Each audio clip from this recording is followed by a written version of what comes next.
नमस्कार, आप देख रहे हैं द न्यूज बर्ड और मैं हूं आपके साथ पूजा। खबरों पर जाने से पहले एक नजर डालते हैं टॉप हेडलाइंस पर। उम्मेद सागर बांध पथराव मामला 108 डिटेन, 25 गिरफ्तार, 19 पर दर्ज हुई एफआईआर।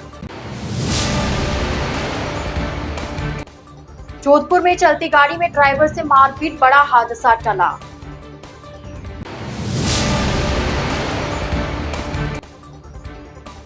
निगम ने जेसीबी से दुकानों को किया ध्वस्त, शांति भंग में निर्दलीय पार्षद को पकड़ा।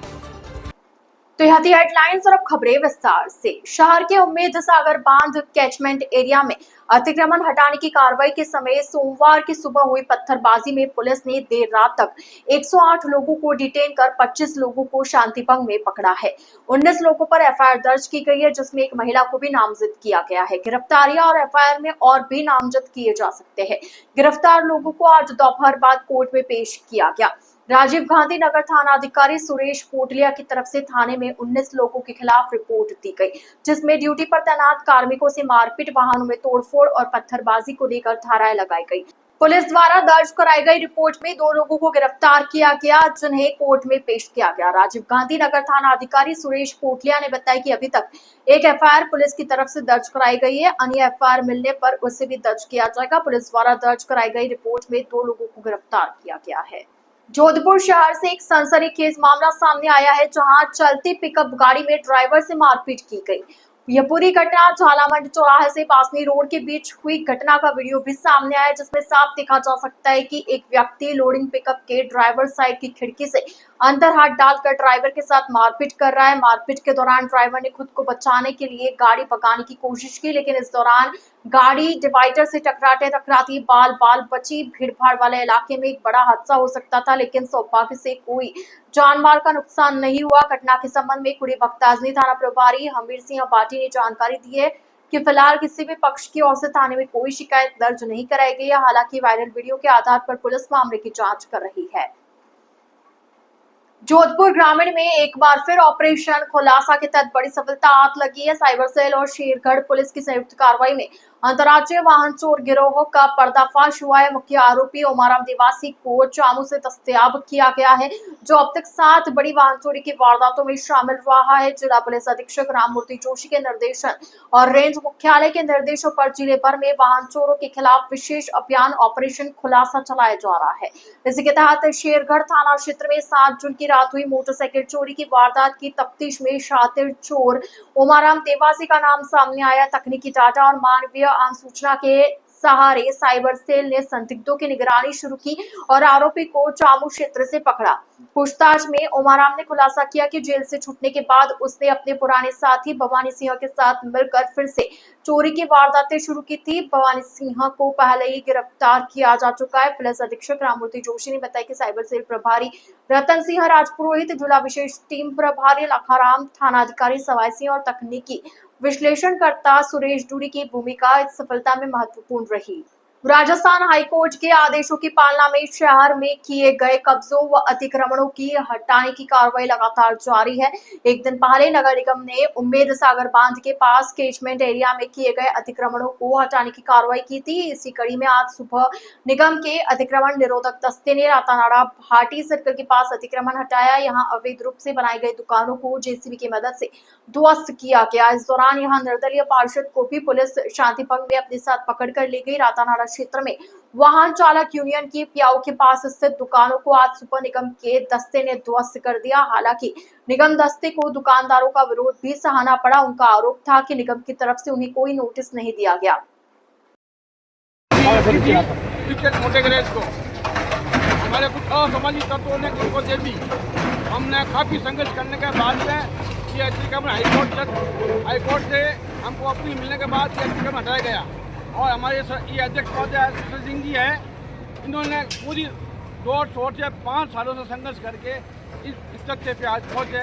ये गवर्नमेंट की ज़मीन है और ये मोटे ग्रेड की प्याऊ है। क्या हमारे जो भी वाहन चालक आएंगे राजस्थान से, जो ठहरने के लिए व्यवस्था है, यहाँ व्यवस्था की जाएगी और यह हमारे सभी मजदूर लोग, ड्राइवर वाहन चालक लोग यहाँ आएंगे और यहाँ के ठहरेंगे।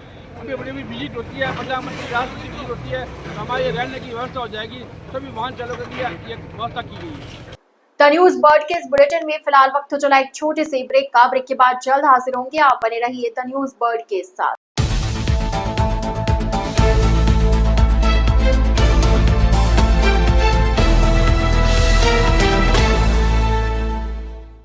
ब्रेक के बाद आपका स्वागत है। जयनारायण व्यास विश्वविद्यालय पेंशनर्स सोसाइटी का पेंशन के स्थायी समाधान की मांग को लेकर धरना मंगलवार को 24वें दिन भी जारी रहा। सोसाइटी के संयोजक अशोक व्यास ने बताया कि बढ़ती गर्मी के बावजूद सैकड़ों पेंशनर्स, पारिवारिक पेंशन की विधवा महिलाएं और वरिष्ठ नागरिक अपनी मांगों को लेकर धरने पर डटे हुए हैं। पेंशनर्स का आरोप है कि विश्वविद्यालय के कुलपति, कुलसचिव और वित्त अधिकारी लगातार अनुपस्थित है और उनकी समस्याओं की अनदेखी कर रहे हैं। इस संबंध में राज्यपाल को अनुपस्थित अधिकारियों के खिलाफ कार्रवाई के लिए शिकायत भेजी गई। साथ ही मुख्यमंत्री के नाम भी पत्र प्रेषित कर राज्य सरकार से तत्काल राहत की मांग की गई। गौरतलब है कि पेंशनर्स को 3 महीने से लेकर 6 महीने तक की पेंशन नहीं मिली है। पेंशनर्स पेंशन का भार राज्य सरकार से वहन करने की मांग कर रहे हैं। जो उनके साथी है वो भी साथियों से जिस धरने में पधारे, हार्दिक उनका भी स्वागत करता हूँ इस मंच पर। और साथियों, हमने ये धरना इस तरह से नहीं लगाया, लगाने का जो उद्देश्य है हमारा वो ये है, साथ जिएंगे, जीना है तो, जीना है तो, कदम कदम पे, कदम कदम पे आवाज दो, आवाज दो। राजस्थान के सिरोही जिले की ग्राम पंचायत घरट में मनरेगा कार्यों के बंद होने से नाराज ग्रामीणों ने पंचायत भवन पर जमकर विरोध प्रदर्शन किया। मंगलवार को दर्जनों ग्रामीण पंचायत भवन पहुंचे और पंचायत प्रशासन के खिलाफ नारेबाजी करते हुए रोष जताया। ग्रामीणों का कहना है कि पिछले कई महीनों से नरेगा के तहत कोई भी नया काम शुरू नहीं किया गया है, जिससे उन्हें रोजगार के अवसर नहीं मिल पा रहे। ग्रामीणों ने बताया कि गांव के कई परिवारों की आजीविका पूरी तरह से नरेगा पर निर्भर है, लेकिन अब काम बंद होने से उन्हें गंभीर आर्थिक तंगी का सामना करना पड़ रहा है। घर चलाना मुश्किल हो गया है और रोजगार की तलाश में वे दर दर भटकने को मजबूर है। ग्रामीणों का आरोप है कि पंचायत प्रशासन की उदासीनता के चलते मनरेगा के कार्य लंबे समय से ठप पड़े हैं। इस वजह से काम के बदले मजदूरी की जो गारंटी मनरेगा के तहत मिलनी चाहिए थी, वह सिर्फ कागजों में सिमट कर रह गई। नरेगा के माध्यम से ग्रामीणों को 100 दिन का रोजगार देने की योजना बड़ी कागजों पर चल रही हो, लेकिन जमीनी हकीकत इससे कोसों दूर है। ग्रामीणों ने सरकार और प्रशासन से मांग की है कि जल्द से जल्द मनरेगा के काम फिर से शुरू किए जाए, ताकि उन्हें राहत मिल सके और उनकी रोजी रोटी फिर से पटरी पर लौट सके। मनरेगा की तकलीफ है। गरट पंचायत में सभी पंचायत में नरेगा चल रही है और पिछले साल में थी हमारा 100 दिन नहीं हुआ है। एक सब में विधवा महिला हूँ, हमारा कोई कमाने वाला नहीं है, पति हती कुछ नहीं। नरेगा बंद है तो विधवा महिला के छोटे छोटे बच्चे हैं, तो वो कहाँ जाके काम करते, उसके बच्चों को कौन संभालते। तो नरेगा गाँव में चलती है तो वो मजदूरी भी करते हैं, घर भी देखभाल करते हैं। इसलिए हमारे गरट पंचायत में पिंडवाड़ा बैलो सिरोही जिला, इसमें कोई नरेगा का काम नहीं चलता है। तो हमारी नरेगा का मांग है, जो नरेगा है हमारी चालू करो।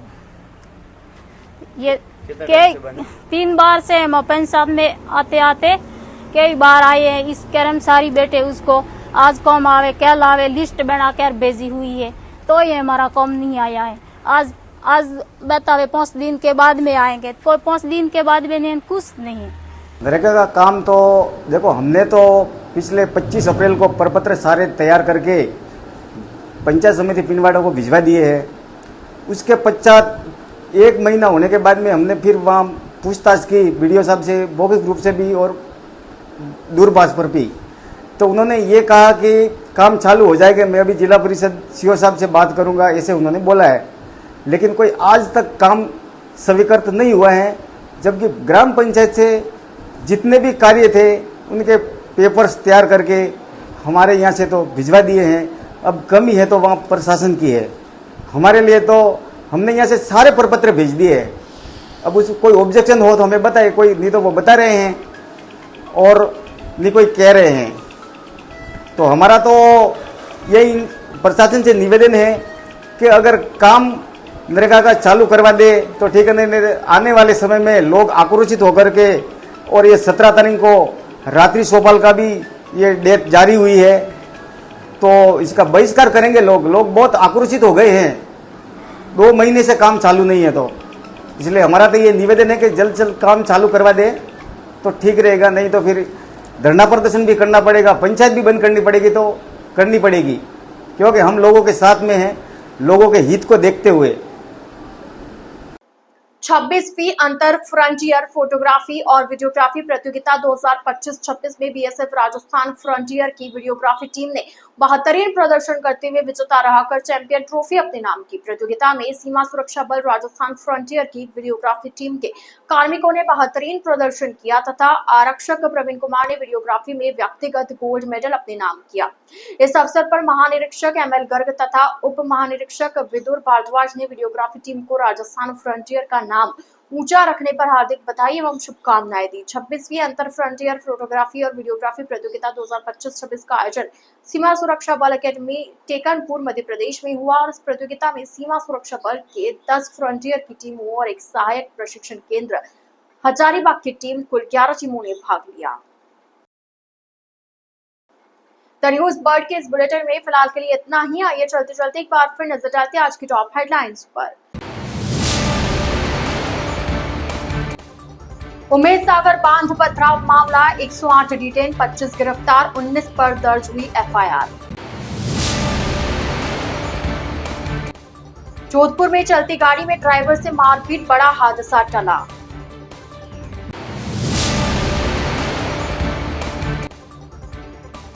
निगम ने जेसीबी से दुकानों को किया ध्वस्त, शांति भंग में निर्दलीय पार्षद को पकड़ा।